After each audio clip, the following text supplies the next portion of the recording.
আচ্ছা, আমরা একটু ইয়ার কাছে আসি। আপনি শুনলেন আমাদের সম্মানিত সাংসদ তার কথা বললেন। আপনি একজন গবেষক, লেখক এবং নৃবিজ্ঞানী, এবং আপনি একজন নিরপেক্ষ ক্রিটিক্স। আপনি আপার কথা শুনলেন, আপনার কাছে ওনার সাথে কি সহমত নাকি কোথাও আপনি দ্বিমত পোষণ করছেন? আচ্ছা, প্রথম কথা হচ্ছে আমার সহযোগ মুন্নি আপা। ব্যক্তিগতভাবে আমি আসলে সকল নারী এম্পাওয়ারমেন্টে বিশ্বাস করি। তো আমার পাশে একজন এরকম এমপি আছেন, যদিও আমি বিশ্বাস করি যে উনি, আপনার প্রশ্ন দিয়ে উত্তর দিচ্ছি, উনি কিন্তু একটা দলকে রিপ্রেজেন্ট করছে এখানে। আমি আসছি, যদিও আমি বিশ্বাস করি যে তিনি যথেষ্ট পরিমাণ যোগ্যতা সম্পন্ন, সংরক্ষিত নারী আসনের নয় বরঞ্চ সংসদীয় আসনের জন্য।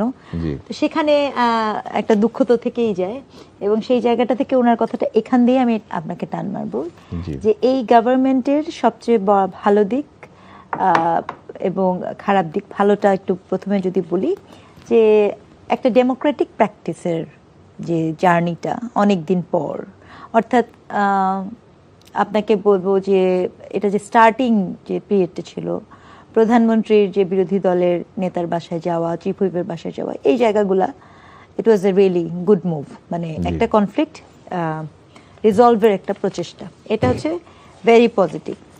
সেকেন্ড, মুন্নিয়াপের সাথে আমি ওই জায়গাটাতে একমত করব যে তিনি কিছু জিনিস ইনহেরিটেডলি পেয়েছে।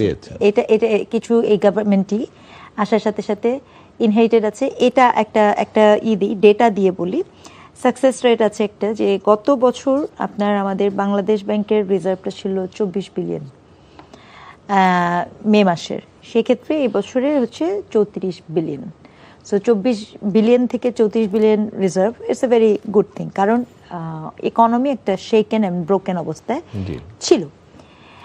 কিন্তু এখানে যেটা সবচেয়ে আমার দ্বিমতের জায়গা, যে পরিমাণ ম্যান্ডেট নিয়ে বিএনপি গভর্নমেন্ট এই ক্ষমতায় এসেছে, সেই ম্যান্ডেটের প্রেক্ষিতে যেই ধরনের ফাস্ট মুভ করার কথা ছিল, in particular law and order সেক্টরে, আমি সেটা দেখতে পাই না।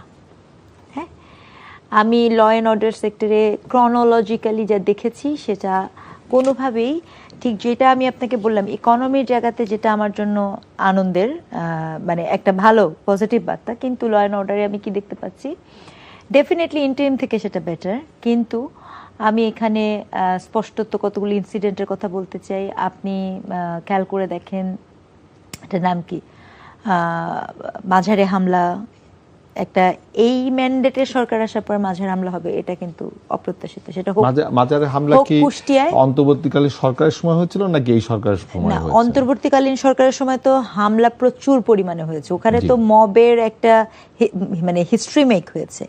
এই সরকারের সময় মবটা কমেছে। I would like to specify, এবং ওই মবকে আমরা কিন্তু একটা শব্দ ব্যবহার করছি যে মব জাস্টিস বলতেছি না, এটা হচ্ছে মব, এটা প্রথম থেকেই মিডিয়ার একটা ভুল জিনিস ছিল। এটা প্রথম থেকে বলা হচ্ছিল মব টেরর, মব সন্ত্রাস, বাংলায় মব সন্ত্রাস। তো মব সন্ত্রাসটা ইন্টিএমের আগেও ছিল, কিন্তু ইন্টিএমের সময় যে মাত্রায় বাংলাদেশ মব সন্ত্রাস দেখেছে সেটি অবিস্মরণীয়। কিন্তু 2/3 ভোটের ম্যান্ডেট পাওয়া বিএনপি গভর্নমেন্ট যখন আসে, সেই ম্যান্ডেট পাওয়া বিএনপি গভর্নমেন্টের সময়ে এসেও যখন আমাদেরকে আমি স্পষ্ট করে বলতে চাই, সালাউদ্দিন সাহেব বলেছিলেন যে মব বলে কিছু থাকবে না, এবং we are hope so, because আমরা অনেক কি বলবো, চড়াই উতরাইয়ের পরে কিন্তু একটা স্টেবিলিটি চাচ্ছিলাম। তো সেই জায়গাটাতে that is very unfortunate, mob is still going on, যদিও মাত্রাটা অনেক কমেছে। আপনার মাঝারের উদাহরণটা দিলাম, যেটা আপনি বলছেন, এই মবটা কি সরকারি দলের লোক করছে নাকি অন্য কোনো কেউ করছে এটাকে? এখানে আমি শুধু সরকারি দলের কথা কেন বলবো, এখানে লটস অফ পার্টি আছে, যেই করুক রাষ্ট্রের তো দায়িত্ব, তাই না, রাষ্ট্রের দায়িত্বের মধ্যে পড়ে। মানে মনে করেন আমি আপনাকে বলি, কেন আমার মাঝার ভাঙা হবে বা মাঝারে যে খুন হবে, রাইট? এটা তো হওয়ার কথা না, কারণ সেখানে ঘোষণা দিয়ে যাচ্ছে, তো এটা তো ঘোষণা দিয়ে যাচ্ছে। আচ্ছা গেল, তারপরে আপনার যেরকম ভাবেই হোক না কেন, বিভিন্ন জায়গায় আপনি দেখেছেন যে চিটাগংয়ে আপনার ওইটাকে কি বলে, দা কোদা নিয়ে, মানে লাইভ বন্দুকের দিচ্ছে, এটা তো অবিশ্বাস্য, এটা তো কখনো ভাবা যায় না। তারপরে আপনার ডিসি কে ফোন করছে, ফোন করে দেখা যাচ্ছে যে সেখানে কথা বলা হচ্ছে, এটাও তো ভাবা যায় না। আবার বলছে যে জিজ্ঞেস করে নেবেন আমি কে, তো এই বিষয়গুলো তো আমাদের সামনে আছে। আচ্ছা, তারপরে আপনি দেখা যাচ্ছে যে পলিটিক্যাল আছে, তো পলিটিক্যাল জায়গাটাতে আমি এই জন্য বলতে চাবো না, কারণ পলিটিক্যাল পার্টির এই রাজনীতিটা নানা মাধ্যমে, অনেক সময় কেউ আছে যে আমি মাইর খেতেই চাই, মাইর খেলে পরে আমার কাছে একটা ইস্যু আছে, এটাও বাস্তবতা, এটা আমি বুঝি আমার জায়গা থেকে, হ্যাঁ। তো সেই জন্য ওটার ঊর্ধ্বে যে, কিন্তু মনে করেন সাধারণ মানুষ, ঠিক আছে, এই যে সাধারণ ক্রাইটেরিয়াতে যেটা বললাম যে আমি ব্যবসা করব, আমি কেন এরকম একটা ফোন পাবো যে আমাকে এত টাকা দিলে আমাকে ব্যবসা বন্ধ করতে হবে, আমি তো এই ফোনটা পাওয়া এক্সপেক্ট করব না।